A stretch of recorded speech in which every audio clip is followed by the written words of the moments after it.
Today I'm making sweet potato Skordalia. So while I was training for my freshman season of Triple Threat, Skordalia was one that I kept going back to. So here we have some sweet potatoes. I've pricked them with a fork, put them on a lined sheet tray with a little bit of oil and salt and in the oven for about 45 minutes or until they're tender. And we're gonna add one of my favorite ingredients of all time, garlic confit. What is garlic confit?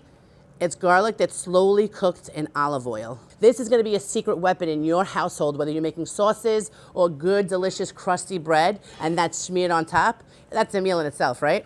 We're gonna put some salt in there. And then this is my secret spice in this recipe, nutmeg. And of course, if you find me, you're gonna find some lemon zest and lemon juice. And we're gonna spin it. It's already looking creamy and delicious. So over here, I have some sugar and water, equal parts working. I throw the pumpkin seeds in there and I let them boil for about 6 to 7 minutes. So I have some creme fraiche in here, and I'm gonna use my rasp grater to grate some garlic cloves. We're gonna do a little bit of lemon zest, some of this beautiful lemon juice in here.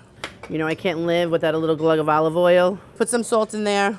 We're gonna mix this together, make sure the seasoning is good, and then we're gonna put this in the refrigerator just to set up. So as you can see, we have these little tight bubbles here. What we wanna do right now is strain these into a sieve. We have a lined parchment paper sheet tray here.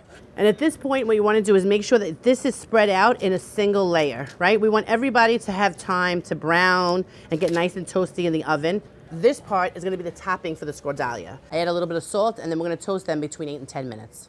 I'm gonna take some parsley. We're gonna finely chop this. And we're just gonna take the sprig of thyme and basically hold it from the tip and then push your hands back and it takes off all these leaves. We have a little bit of a harissa oil. Harissa is like a North African spice that's usually made with peppers and tomatoes and lots of spices. Some common ones that you would find in there is always some types of chili, coriander, and cumin. So we have our candied pumpkin seeds. I mean, this is an awesome snack. You don't even have to just utilize this in this recipe. You can add this to your granola. You can put it on top of yogurt. So we have our beautiful sweet potato Skordalia. This is making me so happy, guys.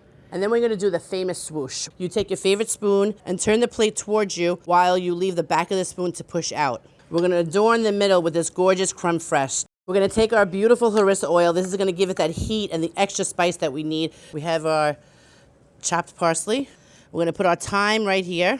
Chop up those candied pumpkin seeds and adorn the top of that. All right, we have to finish with olive oil. I mean, I can't help it. And then a little bit of lemon zest. How's that? This is my favorite time, and I know it's yours. What are we gonna do? We're gonna rip and dip. So never use your knife on your pita when you're doing this, right?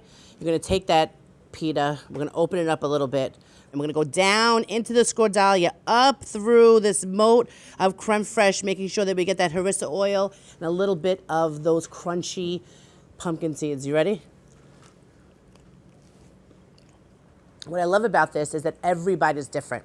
Some bites are more garlicky, some taste like sweet potato, and then you're getting the sweet crunch, and you're like, what is that? It's the pumpkin seeds, the fresh herbs, the lemon. I mean, this is a symphony of flavors that really goes together. This is gonna be your favorite dip.